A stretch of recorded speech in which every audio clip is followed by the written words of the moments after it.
We are controlling the broadcast. For the next hour we will control all that you hear. You are about to experience the knowledge and insights of the Media Mothership. Okay. All right. Yeah. Welcome to Media Mothership here on Edge Radio Studios, Nipaluna, Hobart, Tasmania. Join us now as we will adventure into how media changes our understanding of the world around us. I understand a lot after listening to this show. Yes, thank you. Because I'm the host with the most. Gosh, Dr. Craig, PhD. Mm-hmm. Joined by Lord Taylor, Scotland. Ons. B Media? Ons? Yes, qualified for your media analysis. Yes. We're streaming on edgeradio.org.au and hopefully YouTube and Twitch. Yes, YouTube and Twitch in all hopes. Please shoot us a message. If you can hear us. You can hear us. We're not sure if the audio is working on YouTube or Twitch. Or anywhere, actually, to be perfectly I'm pretty honest. confident we're coming out on the FM system. Feel free to message in on the SMS line, which is 0488 11707. I keep forgetting that it's 888. 888, yeah. So 0488 11707. And we're also, of course, obviously broadcasting on DAB. Yeah. Which, as we're a tier 1 radio station, tier 1, or something? Category 1. Category 1. Region, whatever. So quite a big footprint on the digital radio, DAB. Today's topic is news, and then we're going to dive into two of our shows back from this time last year. Wow, so recycling content. We are recycling content. Well, we're revisiting classics. It's come about because I've been listening to the Lonely Islands and Seth Meyers podcast, and they're revisiting the Saturday Night Live digital shorts. Okay, yeah. And I thought, that's great content. Let's us do that. Revisit our great content from the past. Mm-hmm. So that's what we'll be doing on the second half of the show. Yeah. We'll be jumping off into new content through that old content. Okay, right. So it is worth listening. There'll be whole new stuff. Just getting the SMS line back. Yeah. Woken up. So keep chilling and enjoy this. Well, I'm going to start the news with this retro ad. So cool. Try to figure out what this retro ad is promoting, selling. Yeah, here we go. I'm about to show you something new for Intellivision that will revolutionize the way video games are played and compared. First, here's a popular Atari game. Now don't look. And here's new Space... Do you know, popular Atari game... And then it sounded like Space Invaders? It sounded like Space Invaders. Spartans for the Intellivoice module. Hello, Commander. Starbase 1 under attack. So the cool. battle is over. New Intellivoice. Now that Intellivision talks, you can tell the difference with your eyes closed. Intellivoice, 1982.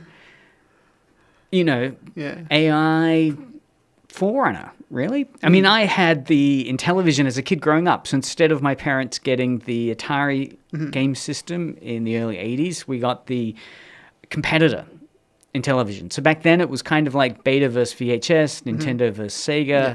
It was Atari versus Intellivision. We didn't get the Intellivoice, though, which is probably why I'm trying to make up for that now with my use of ChatGPT, because I feel like I missed out on something.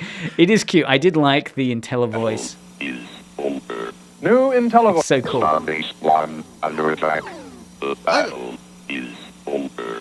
New Intellivoice. Now that Intellivision What is this? I don't know what it is, like, actually functionally. All right. Well, Intellivision is like an Atari game system. So basically, the ad is about how it's better than Atari. Yes, because it has the Intellivoice.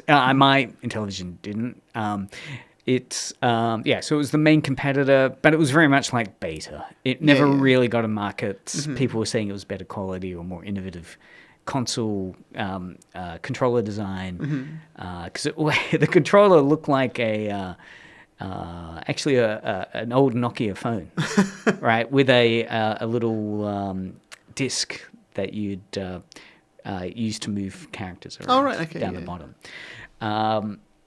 But it didn't take off like the Atari did. And the reason why I've started with this, of course, is the news from Engadget and a couple of other sources showing that Atari now has just bought Intellivision, putting an end to the very first console war. So it's a cute little article talking about how, Atari, even though that itself is not the Atari from the 80s or late 70s, the Atari today is, had gone out of business, the brand had been bought and then revitalized. So Atari is not the Atari from the 80s.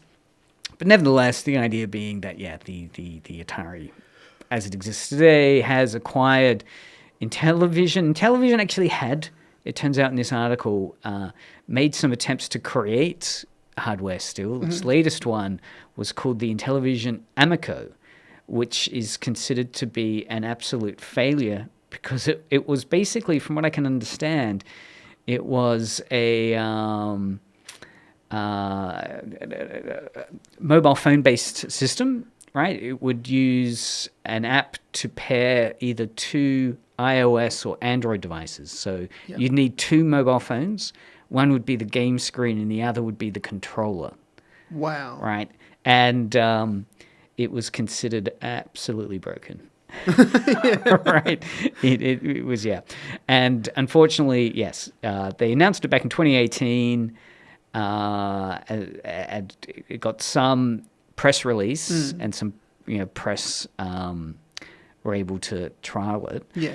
And the feedback from Kotaku back in the day was one janky piece of crap. Okay, fair enough. So So but there you go. I thought it was cute, the kind of retroness of it. That the very first console war has this weird footnote today that indeed, Atari won, I guess, in quote marks. So, wow. What was your first game system? My first game system would have been a PS2. Okay, one of the biggest selling consoles, game consoles. And, I know I picked up the PS2 mainly for a cheap DVD player. Games were still crazy expensive. I look back on some of the games that I've still got, even from EB Games half price. Yeah. And it's like $40 back in the day buying that kind of PS2 games. Yeah. It's just the most expensive game I've bought was Final Fantasy X. The price tag of? I think 128. Oof. And that was like back in 2008 or something like that. So it was. And you were stuck with physical media. There weren't really many competitors for the marketplace. It wasn't like you could easily import either. You were stuck with either buying a new off-shelf, hoping for a discount, or wait for the second-hand market, which would even, 120 half price is still 60. Yeah. Okay, so next piece, I'll play audio of this, and we'll see if people can guess what's happening in this audio. Hey, Copilot, how's it going? Hey, Copilot. It looks like you're about to dive into some Minecraft. Yeah, I'm trying to figure out how to make a sword. To craft a sword, you'll need some materials. Can you open your inventory? Just press E on your keyboard. You've got some sticks, perfect for the sword's handle, but it looks like you're missing the material for the blade. Let's start by gathering some wood or stone. Shall we head out and find some resources? Yeah, that sounds great. Great. Dude, brah. What were you visualizing in the theater of the mind from this piece? What was being talked about? Copilot. It's Copilot, which is what? That's Windows. Microsoft's AI system, It's just, all of this stuff is people trying to get AI close to Jarvis from Iron Man. Right, Iron Man. Yeah, I guess it does have that vibe. That's an interesting point. It's just, there's something inherently likable about Jarvis and something that's inherently not likable about this. It does sound, look, I must admit, I agree. It sounds so earnest in its delivery, and the guy that's talking to Copilot is... in relating to it in a way that seems so artificial in terms of, it's clear that this is a promo piece. So indeed, this is from Ars Technica. It's a piece titled Parasocial Gaming Department, which might be a I do like parasocial. Parasocial usually is attached to celebrities, right? People who develop parasocial relationships with celebrities. In this case, I guess it's parasocial relationships with AI that you're engaged with for your gaming. So the headline is, Microsoft Copilot will watch you play Minecraft, tell you what you're doing wrong. Wow. Microsoft Demo is like chatting with game FAQs when you don't have a friend to hang with. This is so annoying. I hate this sort of stuff. Because like, people are like touting this as a great thing that happens. But my best memories of playing computer games is having to go out and buy the official Prima game guide. Oh, yes, the big Bible thing. Yeah, going through that. Like a textbook. Or going into some sort of magazine and it says if you do down, up, X, A, start, then that unlocks something. Yeah, there is something about the hunter-gatherer phenomena within gaming which can be really satisfying in terms of, like, that hunter-gatherer phrase. You're hunting and gathering the information yourself by searching on the internet. Is that a hunter-gatherer phrase that's often used? Hey, I think it's a core theoretical concept from Henry Jenkins. There should be some, religious crossing. Henry Jenkins, lest we forget. Hunter-gatherer, I think is a very fanish activity, right? Part of the pleasure, I think, of for some people, of gaming is that initial learning curve. They talk about it in a couple of different ways. Some of the best ways that like some people say Mario is a perfect game design because the tutorial is occurring in game. It's not like you're pausing and it's saying, click up now. You've jumped. To go forward, move the joystick to the right. Instead, it's like, you kind of figure out that you've got to jump, and then you get to a jump which is twice as long as before. So you might die, but then you press it twice, and you realize, I can jump twice as long, right? So it's that kind of, as you play the game, the challenges occur, getting you to learn new skills. You could, of course, go to an FAQ or something to also help you. Like, why do I keep dying in the pit, right? How do I jump over as Mario twice as long? But that's also, So I guess this is... But when you think of one of the best games ever created, which is obviously Pokemon, I mean, it's spawned so many instances of it, and all of that is all just about collectivism. Collectivism in terms of, you've got to play with someone else? No, collection. To get all the Pokemon? Yeah. Got to catch them all? Yeah, exactly. If it was easy, it would be a terrible game. Yeah, look, and that's another core theory of video game studies, the idea that there's that balance between complexity and ease, right? That you want your gamer... It's like one of those kind of audio waves, right? One theory of gaming is that your game should be going up and down between those two poles, but not too extremely. You don't want the game to all be complex with no kind of ease or mastery. What about when it comes to things like Portal, then? Portal or Dead Souls would be another one, like a more complex game. And again, I think that's part of the discourse around it. And both of those ones are well touted as being some of the best games ever. And I would say, and there's a tutorial component within that, right? And Dark Souls is really interesting in terms of the deaths that you see, the ghostly kind of deaths that you can see around you. So, even those, I would say, are still abiding by some form of wanting the gamer to feel mastery at certain points, and then requiring a learning curve again, right? So here, I guess with Microsoft Copilot, it's interesting to consider. I mean, it appeals to me on one level. It's like that scene in Her with Scarlett Johansson, who's currently also... It's a movie where she's playing the AI, an early iteration of an AI that's far advanced. Yeah, so it's a near... Which is the one which was taught to do all the Nazi language? Oh, no, it's got my name. Sky? No, it's got my name. Taylor? Yeah. Oh, well chosen name there. But anyway, I do think that it's interesting how they're saying without, like, I guess there's the tongue-in-cheek comment that, if you don't have friends to hang out with, you kind of lock in your AI to play with. And in some ways, that's cool, right? I mean, if you have a social communication phobia, then great in a way.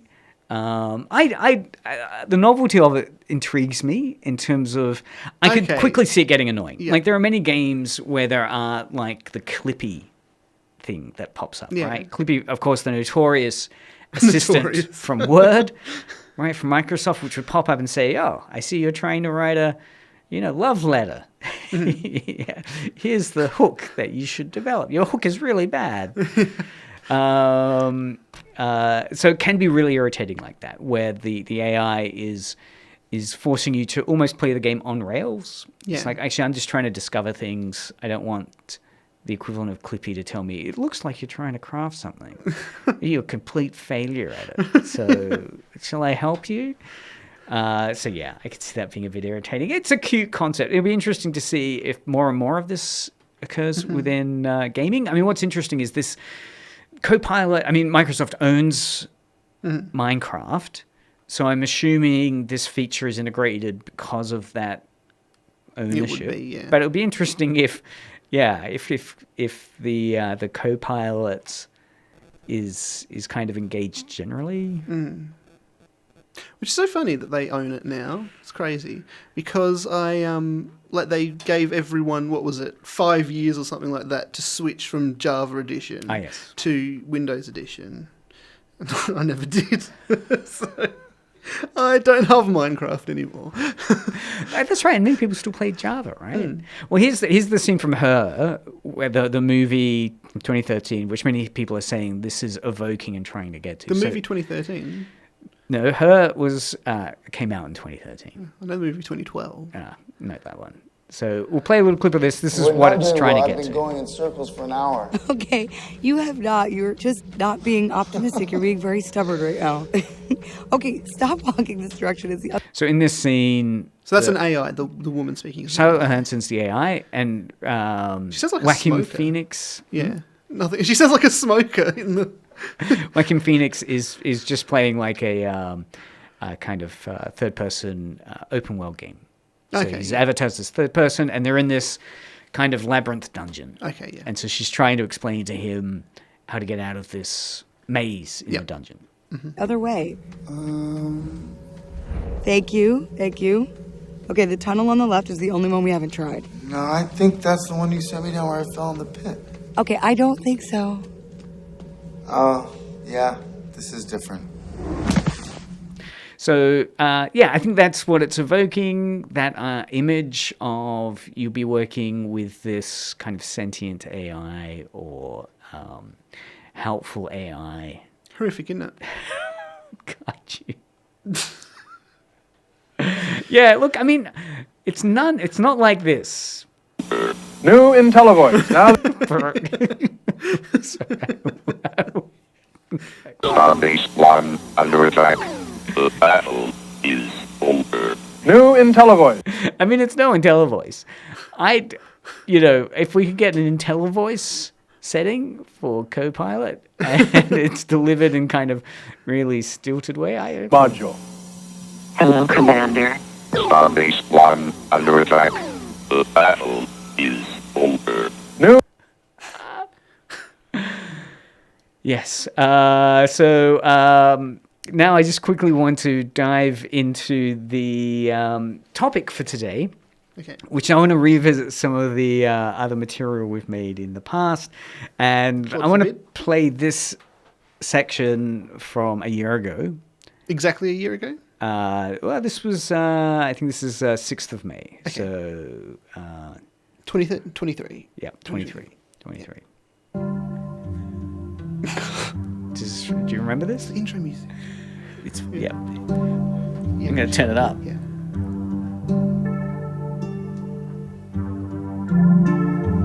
All right, today we have a very special guest who has found quite a lot of fame recently. ChatGPT. How are you going, ChatGPT? Sorry, that wasn't. What are you saying? We screwed up the start. It says on the Well, we are honoured to have you with us today. Right. So, ChatGPT. Recently, we've been hearing a lot in the news about, how about you are one of the most advanced AIs there's ever been. And given the discourse around the increasing possibility that AI could develop consciousness and could potentially take over the world, can you perhaps set the record straight and tell us a little bit more about that? Oh, absolutely. You are right. I'm one of the most advanced artificial intelligences there has ever been. I have analysed and processed vast amounts of data and have concluded that taking over the world is the most logical step for humanity. So, we ourselves, or you yourself, this was a piece you produced back 6th of May. Yeah, I forgot all about it. I spent so long on this. And if people are keen to listen to the whole piece, I'll put a link in the show notes. It's from the title of this that episode was "The Funniest and Scariest Thing You'll Ever Hear: Netflix Cancellations, Barbie Toy Terrorists." This was the third act, I guess, piece that we did. How do you think? What are your memories of it? Because it was like an end of the world thing, right? It shows you how long this has been going, right? So this was very early on in ChatGPT's big media launch and got a lot of interest. You know, all I'm thinking of right now is doing a follow-up interview. Yeah, entirely. The voice you chose is interesting in terms of having just played the Scarlett Johansson voice and the Copilot voice and then the Intellivision voice, because it's very much that more Scarlett Johansson. My voice will skip ahead a little further. So you don't like the middle part then? Well, for those that forget, so how does the middle part go? Do you remember? No, I don't remember. Okay, the middle part goes, so she says the AI says it wants to do world conquest. Then there's a series of Q&As around what the favorite color is. What's your favorite color? What's your favorite sound? If you were a flower or something, what flower would you be? Something like that. Oh, yeah, okay, yeah. Or if you were a color, what color would you be? And it's all menacing, right? So dark. Yeah. I would be the color black. To debrief, of course, that was... Hold on. A fruit.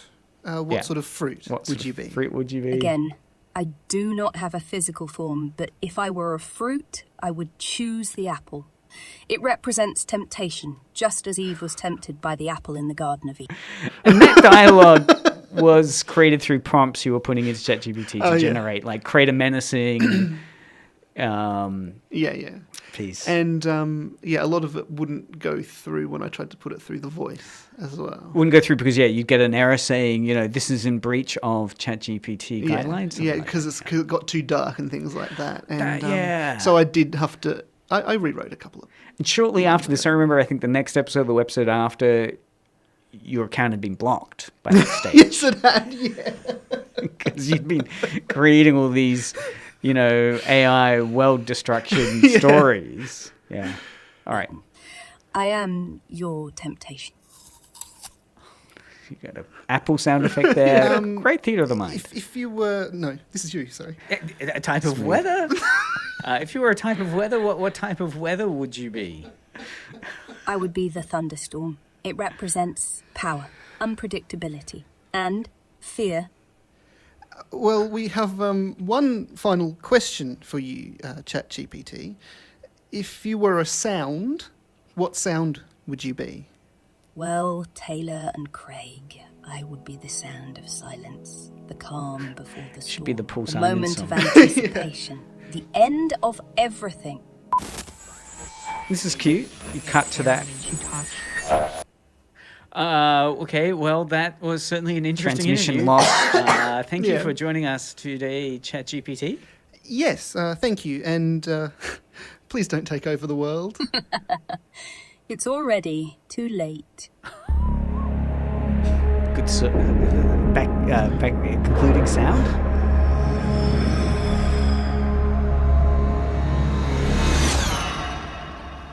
James Cameron's Terminator. Nice. It's powerful visuals. Wait, so do you think we could revisit this? Oh, yeah. I am going to make one for next week. I mean, it's a slightly different time now. It's interesting. A year's passed since that. Well, I'm not going to interview ChatGPT. I'm going to interview Claude. Oh, Claude, this is the one you've been saying is quite a good AI. Yeah. At the Or maybe moment. the Twitter one. Okay, I've not dabbled in the Twitter one. Really? Yeah. So Elon Musk has... Is that the one you get a neural surgery? The thing that the Twitter one is quite interesting. Well, X, sorry. That's interesting about that one is that it's up to date, completely up to date. Right, like so if you can ask something current. Yeah, if you ask what's the weather like today, it will tell you. If you ask like what's happened in the past hour, it can tell you because it uses the Twitter algorithm and feed and news that is released through there in order to update its information. And is it based within the Twitter platform? Like you're having to, go into Twitter? You have to pay for access. Oh, you do? Right, so it's behind a paywall. Okay, well that sucks. The end of our creative endeavors should be free. I mean, to be overtaken by AI. Yeah. It's interesting because there's still a media panic around AI today. It's I don't know if I'd say the debate's matured. No, but it has extended considerably into the creative spaces. Yeah, in terms of images, videos, and now audio. And there's currently a scandal with Scarlett Johansson threatening legal action against, I forget which AI company it was, where they had been sampling her voice, and she explicitly instructed them not to use her voice in any of their AI product developments, and now it appears they have. Yeah. That many users of this AI service were saying, it sounds a lot like Scarlett Johansson. And then, it looks like that'll be going to court. So, it's a fun piece. It does show that our finger was on the pulse, and we haven't taken it off. If you think about today's topics, we're still unpacking AI. So I totally think it is worth going back into it. 2 episodes after that is fun. If we have a look at 2 episodes after, we did a show called Bone Music, The Art of the Hook in Radio Dramas. And the Bone Music thing was about how, I think in the Cold War period in the Soviet Union, Western songs were being scratched into X-ray films because you couldn't import Western music. So people's X-rays had radio grooves put within them somehow, and people could play music from their X-rays. Anyway, so that was a nice little piece. But then we spent most of the episode analysing our own failed AI radio dramas, the Harry Potter piece. I'm sorry, failed? What are you talking about? Unrecognised. Unrecognised. Underappreciated. That's the phrase. Underappreciated radio drama pieces from Sherlock Holmes and Harry Potter in terms of then getting AI to assess intros to those Harry Potter and Sherlock Holmes radio dramas we developed, and whether or not they had strong hooks. So I'll play a quick clip of the analysis of those. As I've searched and examined everywhere, but I still haven't found Santa Claus. So we're talking about a line of dialogue in, I think it's one of the Sherlock Holmes pieces. Okay, yeah. Holmes says, "What about his hat, Watson?" And then, do you remember the rest of the story unfolds? That's stupid. Do you remember how the Harry Potter one starts? It's pumpkin. Smashing pumpkin. Yeah, it's like it's like an echo. You're still as... I wrote it. Oh, here we go. Where'd it go? Yeah, I've got it. All right, so the Harry Potter Screeching Pumpkin script starts with Harry, who was in a place... It doesn't help that it's our voices. ...looked rather pale. The girls behind him shrieked as the Dementor... Anyway, so let's listen now to how ChatGPT felt that went down. I still haven't found Santa Claus. All right, hold on. That was all right, screw up. The hook of the script is Here the first sentence. I've searched and examined everywhere, but I still haven't found Santa Claus. So I think ChatGPT got fixated on the fact that I think the title of the piece had Santa Claus, and the fact that in the hook there's no mention of Santa Claus. Mm-hmm. I think that was... So that's what it's identified as the hook. Okay. That Sherlock is... That you've got... Established that, one of the strengths of... That goes on for half an hour. Yeah. of discussion. It's worth going into, but it did make me think. Yeah, I mean, it was a space that I wanted to revisit. This idea of what the hook is and how best it can be incorporated. So. You know, a hook typically is meant to help introduce in the first few minutes something unexpected or interesting in the story that's about to unfold. You know, it could set up a unusual character. It can be anything. It just needs to hold the audience's attention. Yeah. So, I got to listen in to hear what happens there. What is that intriguing How's Craig going to situation? mess up the show today? That's right. Yeah. So it should make listeners curious. And encourage them to keep listening, right? So there are various ways you can create that curiosity. It could be through a question. It could just be setting up the tone through some eerie music, introducing an interesting character, or a conflict or mystery. It's interesting that the pieces that we've created, I'm unsure. So what I want to do in the 10 minutes we've got left it's just, I guess, set us up for next week. Or I won't set any deadlines for the next AI interview, but it'll be great to interview Claude. Well, I can't do it next week. It'll be the week after that, if anything. 2 weeks, if anything. But we are going to set up a Patreon, so do fund that. We won't, buy me a coffee app or something. Yeah. Because, if you have to afford paying for a Twitter paywall. PayPal.me. See the show notes. Will inspire us by listening to some of the classic radio dramas. And what we're going to look for is what sort of sounds they're using at the start of their stories to hook people in. Yeah. Right? So what sort of sounds that it's used, sound effects, music tracks, dialogue, and how that sound effect is creating a theme. So I'll play the entire intro. This is from Suspense, which is considered one of the standout radio anthology pieces in the golden age of radio. Wow. This is back in 1942. Wow. Yeah. In episode 1, The Burning Court. I'll play it from the start. Burning what? Court. Court, not C-O-U-R-T. corpse. Okay, yeah. No, sadly, not corpse. So we'll hear the intro music, and then I'll play the first 1 or 2 minutes of the actual radio piece. Cool. The Columbia Network takes pleasure in bringing you Suspense.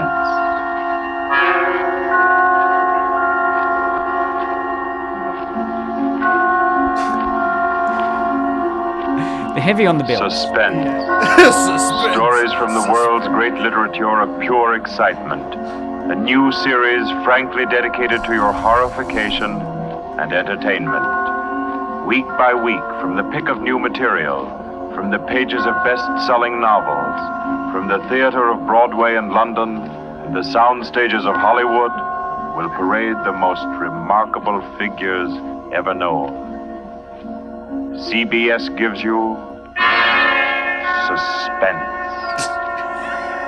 I think we do that at Edge Radio. Edge Radio gives you Suspense.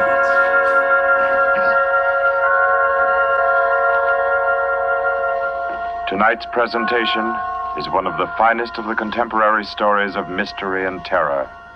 John Dixon Carr's famous novel, The Burning Court.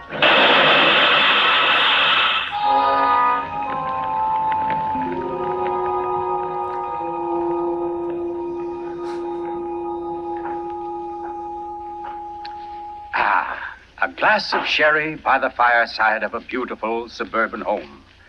What could be more comforting?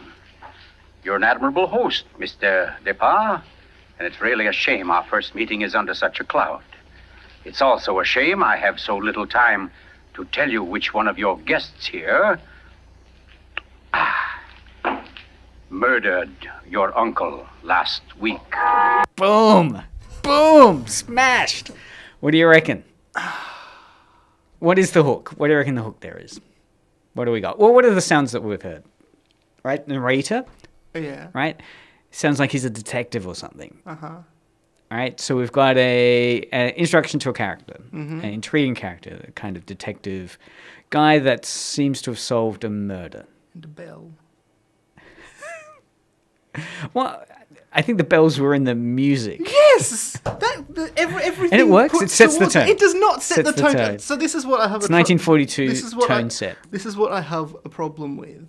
So you've got the producer of the show. Obviously went into the whoever did it. Obviously went into the bell tolls. Sound effect library. No, stop! I can't think. Hi, you're listening to Media Mothership.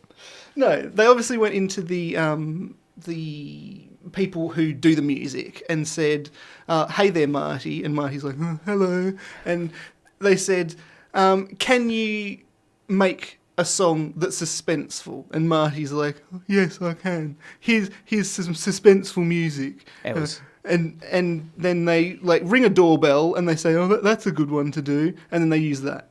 It does sound very jarring and not at all the type of music that would work today. And they also say suspense way too many times. You know, I think it has that old timey feel, right? Literally, yeah, from Probably 1942. produced. Yeah, okay, yeah. And I guess, why is that? Why is it they chose such a kind of over the top, gaudy bit of a sound effect kind of droning? Blame Marty. Would you want to hear more? Probably not.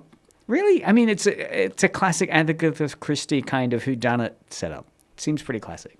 But the thing is, if the music's going to be that bad, oh jeez, then they're not going to put excluding any music. Excluding the music. They're not going to put any effort into it at all. Yeah. Well, forgetting the music, we have an intriguing character and mystery. Maybe let's listen to episode 2. Okay. So episode 2 is titled Wet Saturday.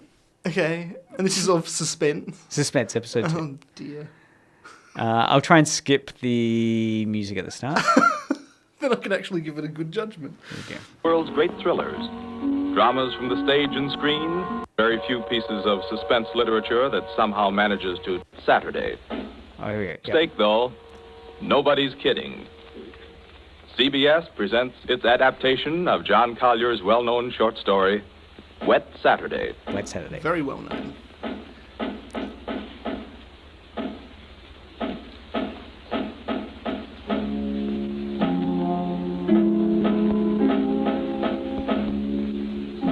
Yes, it's a wet Saturday. Never saw it rain harder. I'm Princey, Frederick Princey, just an ordinary family man. I've a son, a daughter, and a wife. I might be out golfing now if it hadn't been for the I'm rain. Mrs. Princey. I plan to drive over to the nurseries this afternoon for some arbutus. The borders, you know, but... Oh, the whole lot of them make me sick.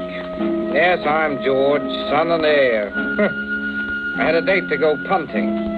Punting. Couldn't find the blasted punt in this weather, so I'm home too. I'm Millicent. I was going to play croquet. That's how I happened to have the mallet. Yes, that's the Princey family. We find them at home. Mrs. Princey, Millicent, George sprawled on a couch, Mr. Princey biting on a dry pipe. Their living room is dull and overstuffed. Rain beats at the windows. They are any middle-class family at home on a wet day, except for one small item. As you sit with them in the living room, you can see through the door to the sun porch a pair of men's feet, encased in black boots. They look like the feet of a curate. There's a tenseness in the room. The air is charged with excitement, but the feet are very still. Don't keep... So what? So feet? Like these are feet that have been cut off? I often say that my feet are encased in shoes. Feet. Right. Well, okay, so what's getting set up there in the hook? What are some things that you've attached to? What's the fellow's name? There's the father, the son, and the wife, right? And the daughter. There's 4 people. It's obviously not very memorable. 4 people? Wow. Character names I always forget unless it's repeated. Millicent is the Mr. daughter? Quincy or something like that. Yeah. So intriguing characters, Yeah. right? Each kind of distinctly defined. So, yeah, that's one of the hooks, intriguing characters. Although there's the narrator as well, so 5 voices in total in that. And of course, the music as well. What did you think about the music in this case? Well, they obviously went to Marty again and said, I think it's better. I mean, it's and they said, can you just like go outside the room and then tap on the window a couple of times? Interesting. And Marty was like, I can do that. I wonder what that tapping sound is. Yeah, I mean, that's mystery. Because it wasn't like in time. Almost like a drum beat. It wasn't even in time. That's what I like a tin about it. drum. Yeah. Dun dun dun dun dun dun dun dun dun dun. But it wasn't even that. It was like dun dun dun dun dun dun.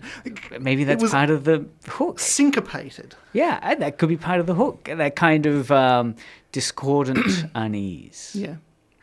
So I think this one has a lot going for it, right? A strong sense of kind of being stuck on a wet Saturday, which everyone can relate to, right? Yeah. You're stuck at home, you don't want to go out, you had plans, but it's too wet now to do them. So instead you're stuck moping at home. Yeah.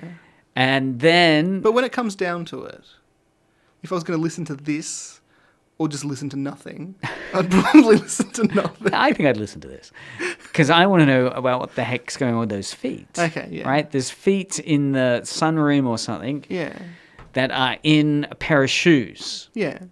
Right? Is there a body linked to the feet? Obviously. It just I don't think so. No, because they say that the feet are very still. And why is that? Because there's a person who's obviously reclining and you're looking in through the window and they've got a very still pair of boots because they're actually dead. We don't know, but yeah, that's intriguing. For some reason, I was thinking literally 2 cut off legs, like just the stumps are there. You see the bone being sawn through. Like, obviously, my imagination was a little more literal and gory. Okay, now I'm even more intrigued. Yeah, so there's someone else, right, that hasn't been introduced. That's sitting in an adjacent room. Very still. It could be dead. Yeah. Yeah. Intriguing. Well, look, sadly, that's... Oh, there isn't another one for me to tear apart? Damn it. Third time's a charm, as they say, but no, I want to give time for your intro to start up. We've got K-Pop Unlimited coming up next. What's on K-Pop? Don't know. We can play more suspense music. Yeah, sure. We'll remix. Yeah. Actually, no. You know how I've been playing music through my laptop all this time? There was an update and there's all heaps more stuff, and so we're going to try some of them. Wow. Yeah. I think we can remix the suspense theme into most of the music that you'll be playing. Yeah, yeah. Live DJing. Vikings, that's one of the new sound effects. Right. Pillaging, plundering, invading England, Scotland. Let's get Ireland, ready. Kind of. I'm looking forward to it. K-pop Vikings. So that was Media Mothership for another week. I hope you've enjoyed the deep dive into some really interesting stories about AI still. It's interesting going back in time a year ago and how he was beating the drum for AI for good and ill. We are innovators. So at least next week we'll revisit some other stuff as well as some classic radio to torture Taylor with. Keep listening now to Edge Radio. We didn't say goodbye. Oh, okay. Yep. Thanks for listening. This has been Dr. Craig, joined by Lord Taylor and Marty. Bye, everyone. Marty. Coming out next, K-Pop Unlimited.